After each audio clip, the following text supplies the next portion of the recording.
الحمد لله رب العالمين، والصلاة والسلام على أشرف الأنبياء والمرسلين وخاتم النبيين محمد وعلى آله وصحبه ومن تبعهم بإحسان ودعا بدعوتهم إلى يوم الدين. أما بعد فأعوذ بالله من الشيطان الرجيم. بسم الله الرحمن الرحيم. قال الله تبارك وتعالى: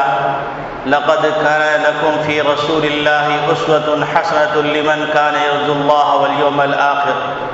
وذكر الله كثيرا. وقال النبي صلى الله عليه وسلم: خالق الناس بأخلاقهم، أو كما قال عليه الصلاة والسلام. میرے محترم بزرگوں،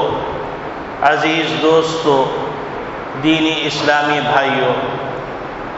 اللہ رب العالمین نے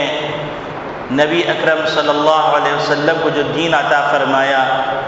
وہ ایک مکمل ضابط حیات ہے. اس میں عقائد سے متعلق،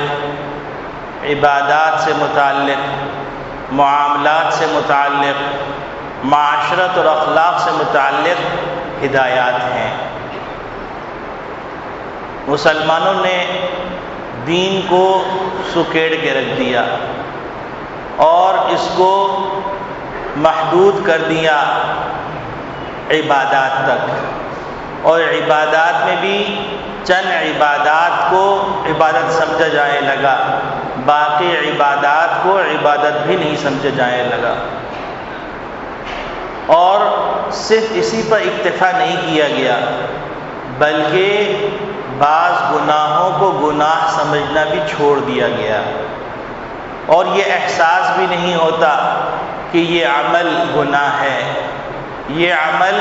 اللہ کی ناراضگی کا باعث ہے، یہ عمل انسان کو جہنم تک پہنچا سکتا ہے. یہ احساس بھی ختم ہو گیا. آج آپ کے سامنے نبی اکرم صلی اللہ علیہ وسلم کا ایک فرمان تلاوت کیا جس میں نبی کریم صلی اللہ علیہ وسلم نے معاشرتی احکامات میں سے ایک حکم بیان فرمایا.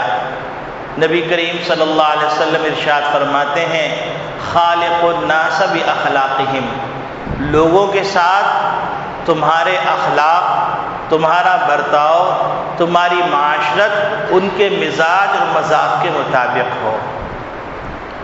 ہم یہ سمجھتے ہیں کہ ہم اپنی زندگی کے جو اصول بنا چکے ہیں اس کے مطابق دوسرا آدمی ہم سے برتاؤ کرے، لیکن دوسرے کے مزاج کی رعایت رکھنا یہ ہمارا کام نہیں. جبکہ نبی کریم صلی اللہ علیہ وسلم ارشاد فرما رہے ہیں کہ دوسروں کے مزاج کی رعایت رکھنا یہ ایمانیات میں سے ہے، یہ عبادات میں سے ہے، یہ دین کا حکم ہے. نبی اکرم صلی اللہ علیہ وسلم نے صرف احکامات نہیں فرمائے بلکہ ان احکامات پر عمل کر کے بھی دکھلا دیا. میں آپ کے سامنے چند واقعات پیش کروں گا، اس سے آپ کو اندازہ ہوگا کہ نبی کریم صلی اللہ علیہ وسلم نے صرف یہ حکم نہیں فرمایا کہ خالق الناس باخلاقہم، کہ لوگوں سے ان کے مزاج کے مطابق برتاؤ کرو، بلکہ نبی کریم صلی اللہ علیہ وسلم نے اتنی عالی شان مرتبت کے باوجود اس پر عمل کر کے دکھلا دیا. ایک موقع پر نبی اکرم صلی اللہ علیہ وسلم تشریف فرما تھے، اور انسان جب فارغ بیٹھا ہوتا ہے، فرصت میں بیٹھا ہوتا ہے تو بڑے بے فکری کے انداز میں بیٹھا ہوتا ہے. تو اسی طریقے سے نبی کریم صلی اللہ علیہ وسلم تشریف فرما تھے، اور اس زمانے میں غالباً گھٹنا سطر کے اندر شامل نہیں تھا، گرمی کا زمانہ تھا. آپ صلی اللہ علیہ وسلم تہمت پہنے ہوئے تھے، لیکن وہ تہمت ذرا اونچی تھی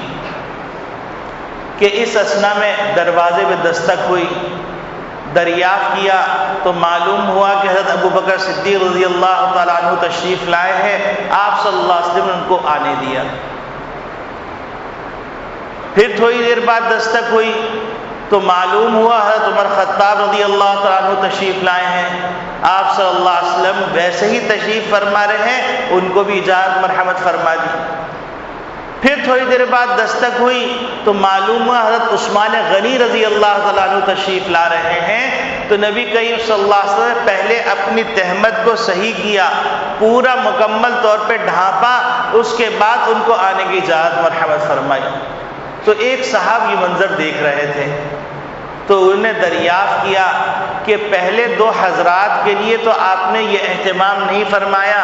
لیکن حضرت عثمان غنی رضی اللہ تعالیٰ عنہ کے لیے آپ نے یہ اہتمام فرمایا۔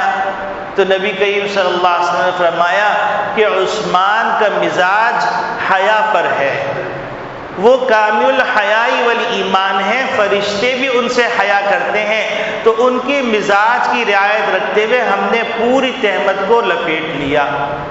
اب آپ دیکھیے کہ اگر نبی کریم صلی اللہ علیہ وسلم ایسے ہی بیٹھے رہتے تو عثمان غنی رضی اللہ تعالیٰ عنہ جو ذوالنورین ہیں وہ کبھی بھی اعتراض نہیں کرتے،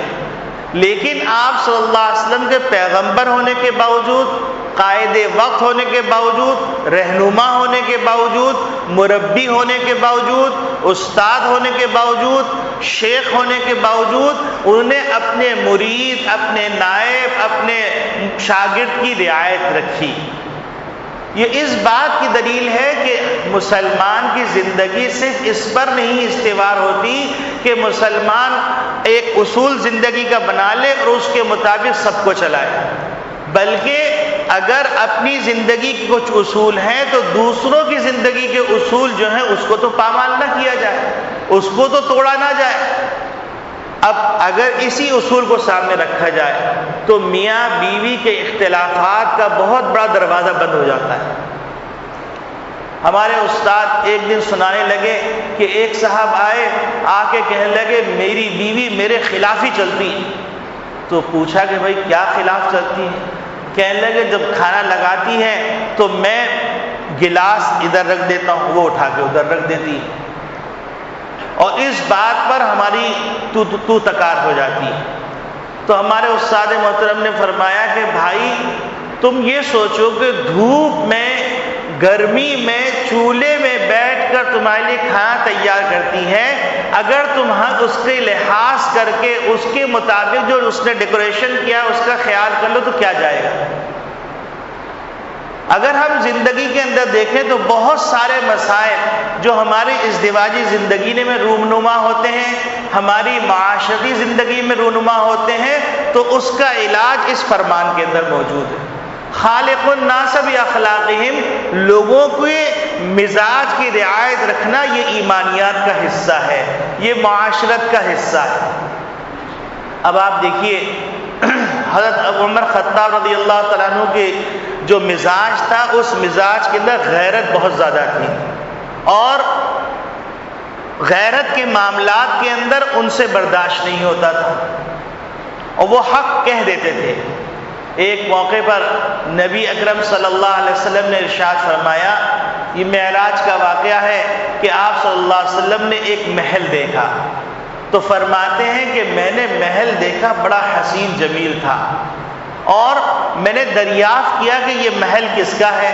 تو بتلایا گیا کہ یہ عمر فاروق رضی اللہ تعالیٰ عنہ کا ہے۔ تو فرمائے لگے کہ ہمارا دل چاہا کہ ہم اندر سے جا کے اس محل کی خوبصورتی کو دیکھ لیں، لیکن پھر عمر تمہاری غیرت کا خیال آیا کہ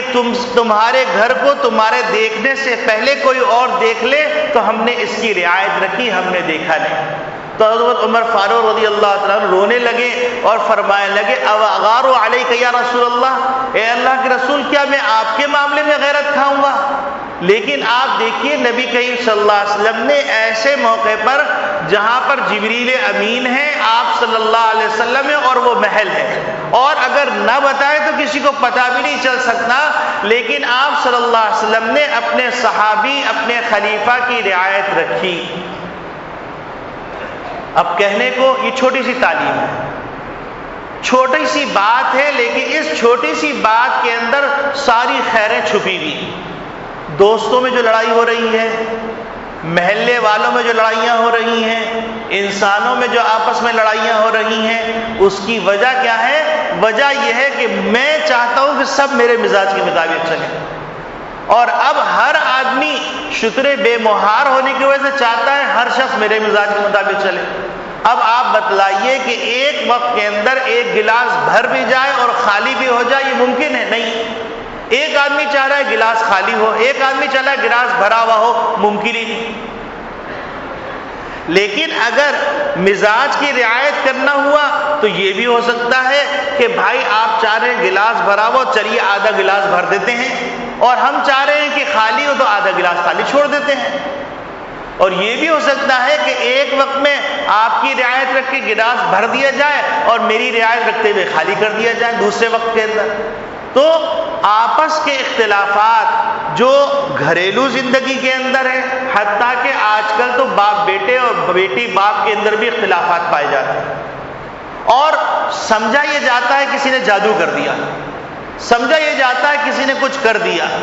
لیکن یہ نہیں دیکھتے کہ حضور اکرم صلی اللہ علیہ وسلم کی تعلیمات کو کس قدر فراموش کرنے سے حضور کا نقصان نہیں ہو رہا، ہمارا اپنا نقصان ہو رہا۔ اب آپ دیکھیے کہ ایک موقع پر حضرت امی جان عائشہ صدیقہ رضی اللہ تعالیٰ عنہ نے نبی کریم صلی اللہ علیہ وسلم سے خواہش کی کہ اللہ کے رسول، میں چاہتی ہوں کہ اس سال میں آپ کے ساتھ اعتکاف کروں۔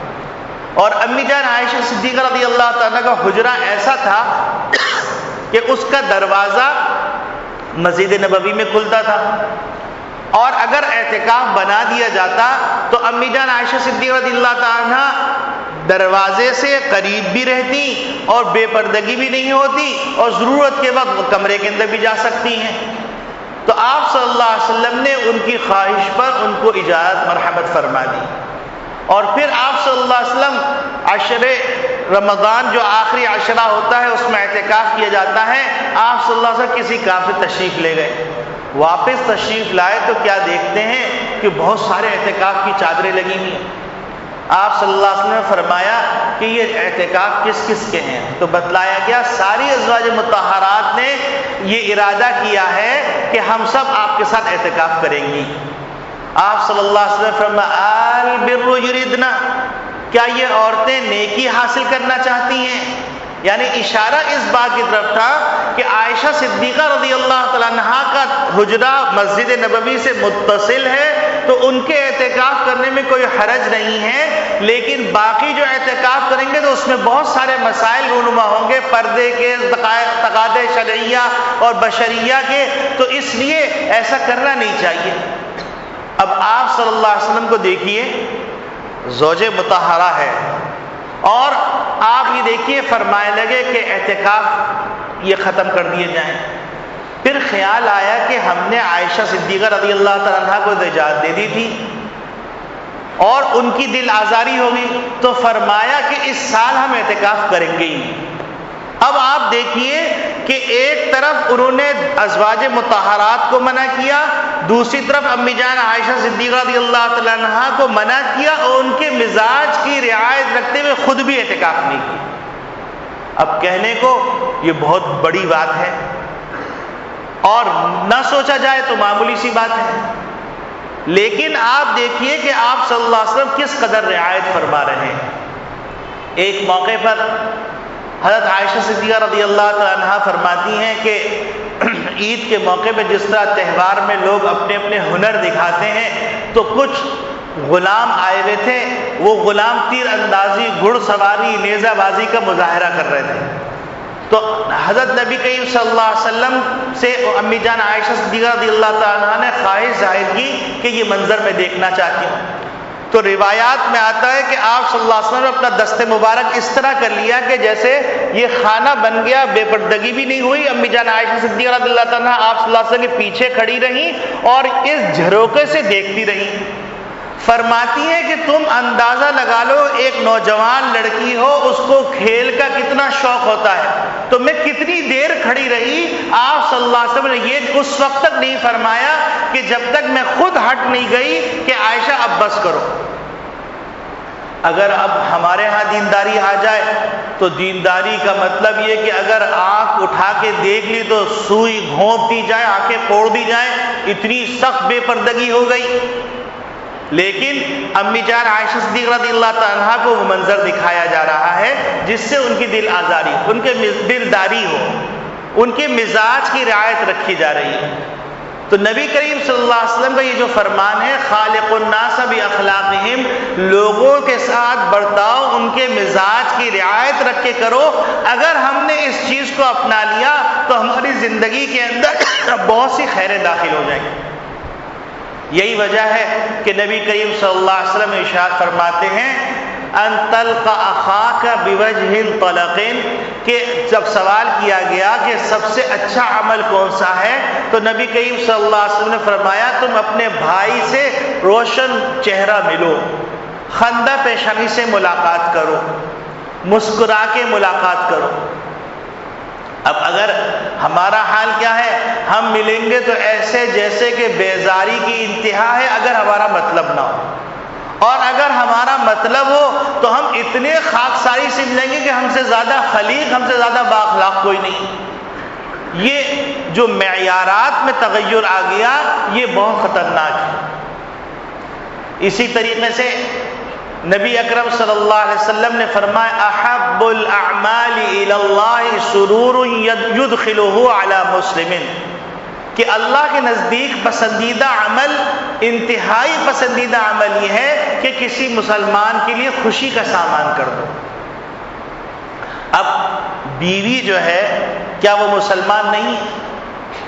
بچے جو ہیں کیا وہ مسلمان نہیں؟ بھائی جو ہیں کیا وہ مسلمان نہیں؟ جب عام مسلمانوں کے لیے نبی کریم صلی اللہ علیہ وسلم نے یہ فرمایا ہے تو پھر گھریلو افراد کے لیے کیا فرمایا ہوگا؟ تو اگر ہم دیکھیں تو ہماری بہت سی چیزیں خود ہماری اپنی پیدا کرتا ہے، بہت سے نقصانات وہ ہیں جس کا سبب ہم خود ہیں۔ شریعت کو فراموش کر دیا، ہم سمجھتے ہیں کچھ نہیں ہوگا، لیکن اگر غور کریں تو شریعت کو فراموش کر کے سراپا ہم اپنا نقصان کر رہے ہیں۔ اب آپ دیکھیے ایک بزرگ گزرے ہیں حضرت ڈاکٹر عبدالحی صاحب رحمۃ اللہ علیہ، ان کا معمول یہ تھا رمضان کے اندر کہ عصر سے مغرب تک وہ مسجد میں وقت گزارتے، تلاوت فرماتے، ذکر و اذکار کرتے، اور ذکر و اذکار کرنے کے بعد پھر آخری وقت جو قبولیت دعا کا وقت ہوتا ہے اس میں خوب الہا اور گریہ زاری سے دعا فرماتے، اور آپ نے یہ خواہش ظاہر فرمائی کہ ان کے جو متعلقین و منتسبین ہیں وہ بھی اس کا اہتمام کریں۔ اب ایک صاحب نے اس کا اہتمام شروع کیا، اہلیہ کو شکایت ہوئی تو انہوں نے حضرت ڈاکٹر عبدالحی صاحب رحمۃ اللہ علیہ سے ذکر کیا کہ حضرت آپ نے جیسے فرمایا تھا ویسے ہم نے معمول بنا لیا اور ایسا کرنا شروع کر دیا۔ یہ ہم کر رہے تھے تو اہلیہ نے کہا کہ سارا دن آپ مصروف رہتے ہیں، عصر سے مغرب تک کا وقت ہوتا ہے جس وقت کے اندر ہم کچھ بات بھی کر سکتے ہیں، افطاری بھی ساتھ کر سکتے ہیں، لیکن آپ نے ایسا معمول بنا دیا ہے اب افطاری بھی ساتھ نہیں ہوتی، بات چیت بھی نہیں ہوتی۔ تو حضرت ڈاکٹر عبدالحی صاحب نے فرمایا کہ تمہاری بیوی جو کہہ رہی ہے وہ کرو۔ کیوں؟ یہ عمل کرنا مستحب ہے لیکن بیوی کے حقوق کی رعایت رکھنا بعض دفعہ فرض ہوتا ہے۔ تو اب آپ بتلائیے ایک ایسا اللہ والا ہے جس کو جو ہے حضرت تھانوی رحمۃ اللہ علیہ خلافت دے رہے ہیں اور حضرت یوسف الدینی شہید رحمۃ اللہ علیہ ان کے خلیفہ ہیں، تو وہ کس پائے کے آدمی ہوں گے؟ اور وہ اپنے مرید کو یہ نہیں کہہ رہے کہ تم جا کے بیوی کو 2 تھپڑ مارو کھینچ کے اور کہو آئندہ میں تم سے بات بھی نہیں کروں گا، اور اگر تم نے دین کے معاملے میں رکھنا اندازی کی تو میں طلاق دے دوں گا۔ آج کل کی دینداری تو بیچاری یہ ہے کہ ذرا سا ذکر و اذکار کرنے کی توفیق مل گئی، ذرا سا قرآن شریف پڑھنے کی توفیق مل گئی تو اب بیوی کو کافر کا درجہ دیا جا رہا ہے، بھائیوں کو کافر کا درجہ دیا جا رہا ہے کہ میں دین میں آگے نکل گیا، تم لوگ تو ہو ہی پست، تم لوگ تو ہو ہی جہنمی۔ بھائی حضرت ڈاکٹر عبدالحی صاحب رحمۃ اللہ علیہ فرماتے ہیں کہ جس وقت میں آپ سے گفتگو کر رہا ہوتا ہوں تو قسم خدا کی اس وقت میری حالت یہ ہوتی ہے کہ آپ سب سے کم ترین اپنے آپ کو سمجھ رہا ہو، اور کافر کو آپ لوگوں کے مقابلے میں، مسلمان کے مقابلے اپنے آپ کو کم ترین سمجھ رہا ہوں فی الحال، اور کافر کے مقابلے میں فی المعال اپنے آپ کو کم ترین سمجھ رہا ہوں کہ ہو سکتا ہے کہ آخری وقت میں اللہ رب العالمین اس کو توبہ کی توفیق دے دے، وہ ایمان لے کے آ جائے اور اس کے بعد بغیر گناہ کے اس کو موت واقع ہو جائے اور سیدھا جنت میں چلا جائے۔ تو یہ جو ایک مزاج ہے، یا تو دینداری اپنانی نہیں، اور اگر دینداری اپنانی ہے تو ایسی اپنانی ہے کہ جس کے نتیجے میں دوسروں کو وحشت ہونے لگے کہ اگر دینداری اس چیز کا نام ہے تو بھیا ہم دنیا داری سے، کہ نہ مہمان کی مہمان نوازی، نہ بیوی کی رعایت، نہ بچوں کے لباس کی فکر، نہ بچوں کی پڑھائی کی فکر، نہ بیوی کے لباس کی فکر، نہ گھر میں راشن ہے یا نہیں اس کی فکر، ایسی دینداری حضور نے نہیں فرمائی۔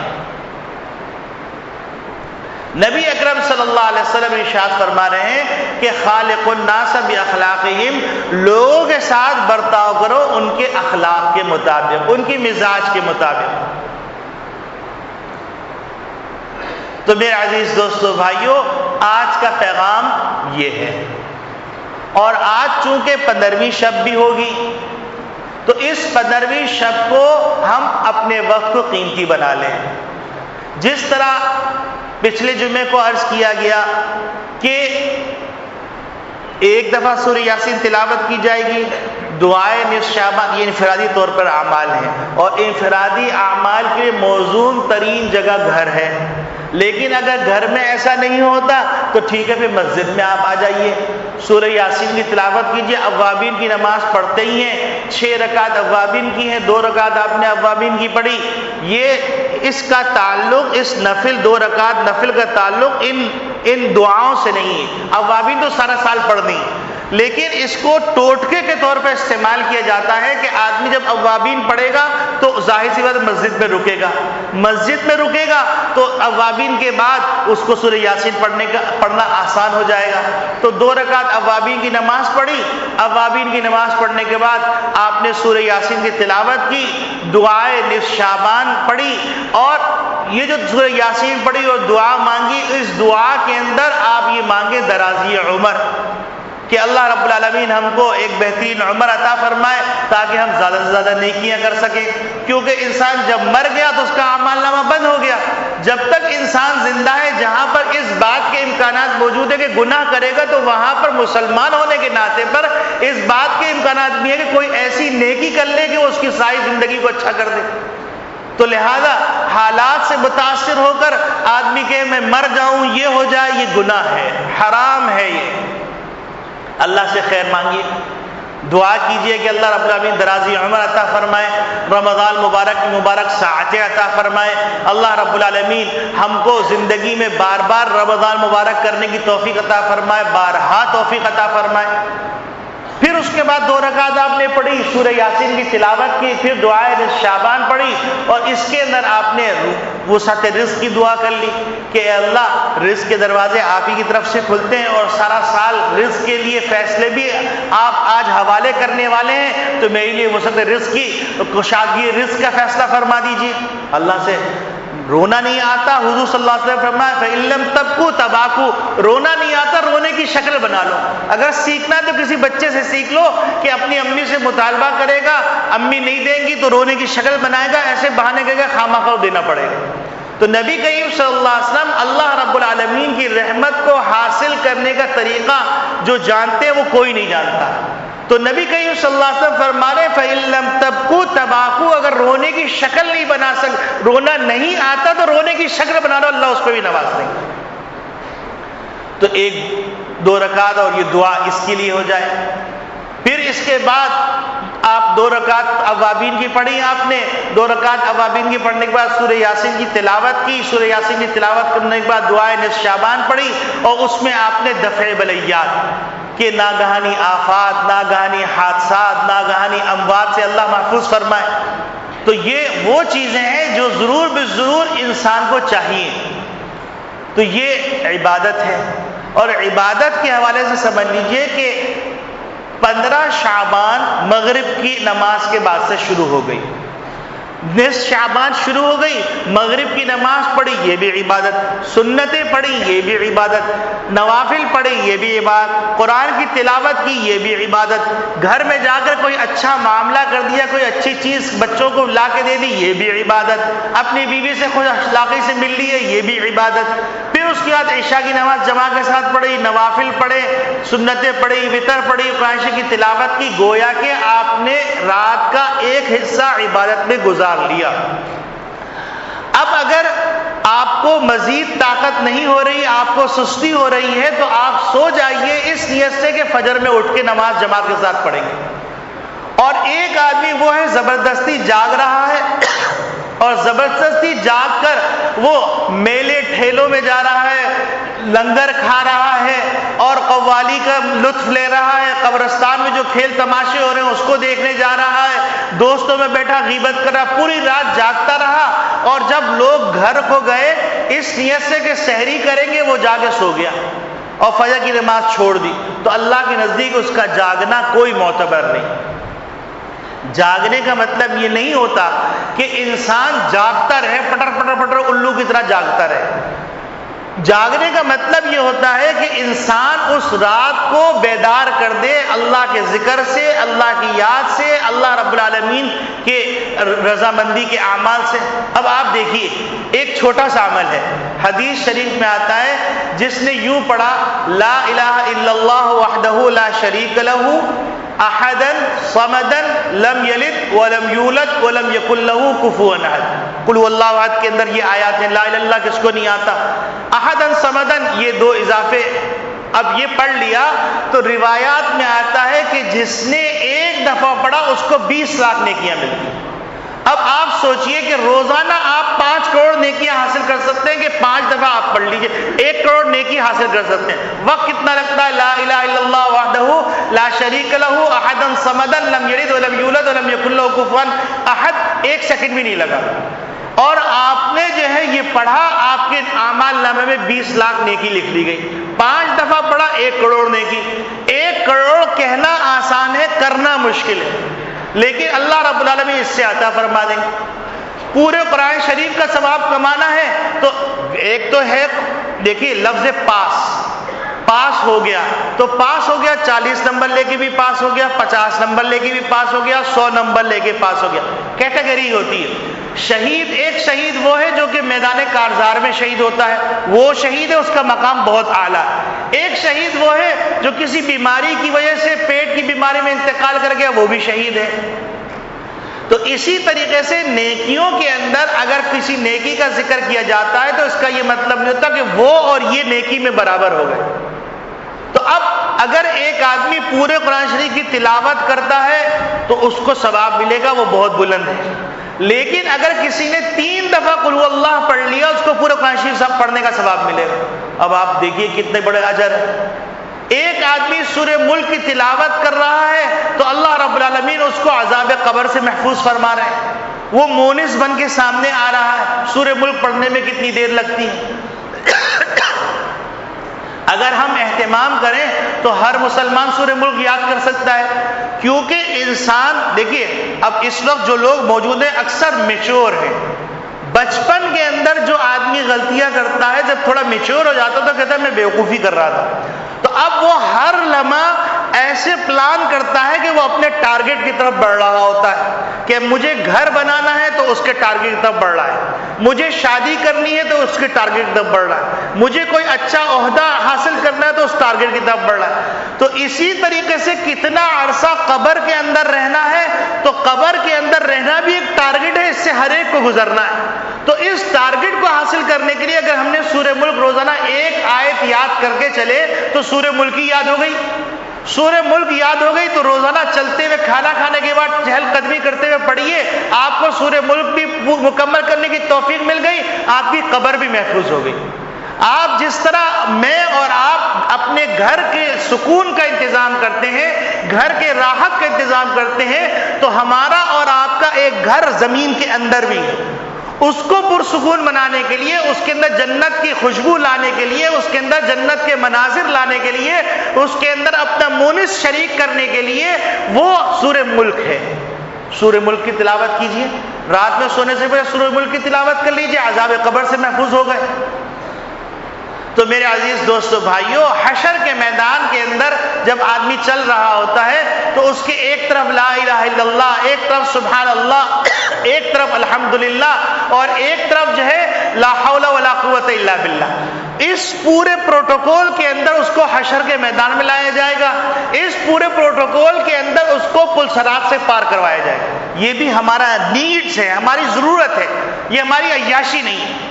یہ ہماری ضرورت ہے۔ اس ضرورت کو پانے کے لیے اگر ہم نے ان چیزوں کا اہتمام کر لیا، لا الہ الا اللہ کتنی دیر لگی، سبحان اللہ کتنی دیر لگی، الحمدللہ کتنی دیر لگی، اللہ اکبر کتنی دیر لگی، لا حول ولا قوت الا باللہ کتنی دیر لگی، جتنی توفیق ملتی ہے کر لیں۔ تو میرے عزیز دوستو بھائیوں، دنیا کے اندر ہم چاہتے ہیں کہ ہم کسی وی آئی پی آدمی کے دوست بن جائیں، اس کے قریب ہوں، اور حشر کے میدان، قبر سے لے کر حشر کے میدان تک، حشر سے لے کے پلصراط تک، پرصراط سے لے کر جنت میں داخلہ تک وی آئی پی اگر کوئی شخصیت ہے تو وہ محمد ربی صلی اللہ علیہ وسلم کی شخصیت ہے۔ اب اگر ایک آدمی کثرت سے حضور صلی اللہ علیہ وسلم کی خدمت میں درود بھیجے گا تو اللہ رب العالمین اس کو حضور کا قرب نصیب فرمائے گا۔ حضرت شاہ عبدالحق محدث دہلوی رحمۃ اللہ علیہ فرماتے ہیں کہ اگر دن میں کسی نے 300 مرتبہ درود بھیج دیا تو یہ کثرت سے درود بھیجنے والا ہے۔ اب درود کے لیے یہ کوئی شرط نہیں ہے کہ آپ پورے درود ابراہیمی پڑھیں، اللہم صلی علی محمد وعلی آل محمد کما صلیت علی ابراہیم وعلی آل ابراہیم انک حمید مجید، اتنا لمبا پڑھنے کی ضرورت نہیں۔ صلی اللہ علیہ وسلم بھی درود ہے، اللہم صلی علی محمد کما تحب و ترضا، یہ بھی درود ہے۔ اور آپ یہ دیکھیے یہ اتنا ٹیکنیکل درود ہے، اتنا زبردست درود ہے کہ میں سمجھتا ہوں اس سے زیادہ زبردست درود کیا ہوگا کہ درود میں کیا کہا جائے، اللہم صلی علی محمد کما تحب و ترضا، اے اللہ آقائے نامدار سرور کونین پر درود بھیجیے جیسا آپ بھیجنا چاہتے ہیں۔ تو نبی کریم صلی اللہ علیہ وسلم انتہائی محبوب ہیں اللہ کے، ہم 100 دفعہ بھیج دیں گے، ہم 1000 دفعہ بھیج دیں گے، لیکن اللہ رب العالمین سے جب درخواست کر لی تو اللہ اپنے شان کے مطابق درود بھیجیں گے۔ اسی طریقے سے ایک درود ہے، اللہم صلی علی محمد عدد من صلی علیہ وعدد من لم یصلی علیہ، اے اللہ نبی کریم صلی اللہ علیہ وسلم درود بھیجیے اتنا کہ جتنا لوگ درود بھیج رہے اور جتنے لوگ درود نہیں بھیج رہے سب کے برابر درود بھیجیے۔ اب آپ یہ دیکھیں چھوٹے چھوٹے درود ہیں، لیکن ان درود کے نتیجے میں حضور کا قرب حاصل ہو جائے گا۔ تو میرے عزیز دوستو بھائیوں، ہم میں سے جو لوگ 40 سال کی عمریں کراس کر چکے ہیں وہ یہ سمجھیں کہ اب ہماری نیڈز جو ہیں، ایک ہوتی ہے عیاشی، ایک ہوتی ہے ضرورت، بنیادی ضرورت، جیسے آگ ہوا پانی ہماری بنیادی ضرورت ہے، کھانا ہماری بنیادی ضرورت ہے۔ تو اسی طریقے سے اب ہمارا جہاں پر ایک ضرورت یہ ہے کہ ہم اپنے بچوں کے لیے کچھ انتظام کریں، تو وہاں ہماری ضرورت یہ ہے کہ ہمارا ایک گھر جو قبر کی صورت میں تیار ہونے والا ہے اس کی بھی تیاری کریں، اور ایک میدان جہاں پر ہم جائیں گے حشر کے میدان میں تو اس کی تیاری کریں، پھر وہ پلصراط جن پلصراط سے ہم کو گزرنا ہے اس کی تیاری کریں، اور پھر جنت میں جانے کی تیاری کریں۔ اور پورے سال کا چٹھا جو حوالے کیا جانے والا ہے اس چٹھے کے اندر تقدیر کے اندر جو لکھا ہوا ہے وہ ہے، لیکن تقدیر کو اگر کوئی چیز بدل سکتی ہے، حضور نے فرمایا وہ دعا ہے۔ تو 3 دعائیں جیسے میں نے عرض کیا تھا کہ آپ 3 دعائیں ضرور کیجئے اس رات کے اندر۔ ایک دعا ربنا آتنا فی الدنیا حسنہ وفی الآخرۃ حسنہ وقنا عذاب النار، اے پروردگار عالم ہم کو دنیا میں بھی اچھائیاں عطا فرمائے، آخرت میں بھی اچھائیاں عطا فرمائے، اور عذاب قبر سے، عذاب نار سے، عذاب جہنم سے محفوظ فرما دیجئے۔ دوسری دعا اللہم انی اسألک من خیر ما سألک منہ نبیک محمد صلی اللہ علیہ وسلم واعوذ بک من شر ما استعاذ منہ نبیک محمد صلی اللہ علیہ وسلم۔ اگر عربی میں یاد نہیں اردو میں یاد کر لیجئے کہ اے اللہ میں تمام وہ بھلائیاں مانگتا ہوں جو آپ صلی اللہ علیہ وسلم نے آپ سے مانگی، اور ان تمام برائیوں سے پناہ مانگتا ہوں جن سے آپ صلی اللہ علیہ وسلم نے پناہ مانگی۔ تیسری دعا اللہم انی اسألک العفو والعافیۃ فی الدین والدنیا والآخرہ، یہ دعا والمعافاۃ الدائمہ بھی آتا ہے۔ تو اگر ہم نے اس رات کے اندر اللہ رب العالمین سے یہ 3 دعائیں منوا لی تو ہمارا پورا سال خیر سے گزرے گا انشاءاللہ العزیز۔ اسی طریقے سے قبرستان میں جانے کے حوالے سے ہم نے عرض کیا تھا کہ آپ صلی اللہ علیہ وسلم زندگی میں ایک مرتبہ گئے ہیں، تو جو چیز جتنی ثابت ہے حدیث میں قرآن میں اتنی کرنی ہے۔ آپ زندگی میں اگر ایک دفعہ چلے گئے تو اب ایک دفعہ گیپ کر دیجئے،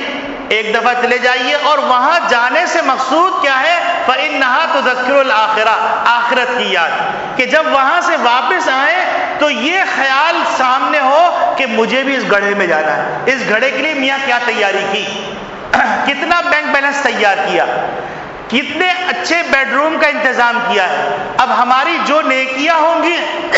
وہ قبر کا ہمارا سہارا بنیں گی، اللہ کی رحمت کو متوجہ کرنے کا ذریعہ بنے گی۔ تو میرے عزیز دوستو بھائیوں، اللہ رب العالمین نے اپنے فضل سے ہم کو نصف شعبان کی رات پھر عطا فرما دی ہے، تو ہم اس میں اللہ کو راضی کر لیں اور پورے سال کی خیریں اللہ سے مانگ لیں، اور اللہ رب العالمین کو ناراض کرنے والے جو اعمال ہیں ان اعمال سے توبہ کر لیں۔ اور توبہ کرنے کے بعد یہ جو حدیث آج کے جمعے میں جو میں نے پڑھی ہے اس کو سامنے رکھے، خالق الناس باخلاقہم، لوگوں کے ساتھ ان کے مزاج کے مطابق برتاؤ کرو۔ اب آپ سوچئے، ایک صحابی ہیں عمیر، وہ انہیں ایک پرندہ پالا تھا، اب وہ پرندہ پالا، پرندے کا انتقال ہو گیا، مر گیا وہ پرندہ، آپ صلی اللہ علیہ وسلم تشریف لائے۔ اب آپ دیکھیں بچے سے بچے کے مزاج کی رعایت کے مطابق بات کریں، یا عمیر ما فعل النغیر، اے عمیر نغیر کا کیا ہوا؟ نغیر ایک چھوٹا بلبل ٹائپ کا پرندہ تھا۔ اب آپ صلی اللہ علیہ وسلم یہ آگے نہیں کرے چلو کان پکڑ کے گھسیٹا تھپڑ مارا، چپل نہیں پہنے ہوئے ہو تم بدتمیز، بلکہ آپ صلی اللہ علیہ وسلم نے پہلے اس کے دل کا دروازہ کھولا۔ اب آپ صلی اللہ علیہ وسلم جو بات کریں گے تو اس کے دل کے دروازے میں بات چلی جائے گی۔ تو آپ صلی اللہ علیہ وسلم کے اس مزاج کی رعایت رکھنا ہم سب اپنا وتیرہ بنا لیں، تو انشاءاللہ ثم انشاءاللہ ہماری گھریلو زندگی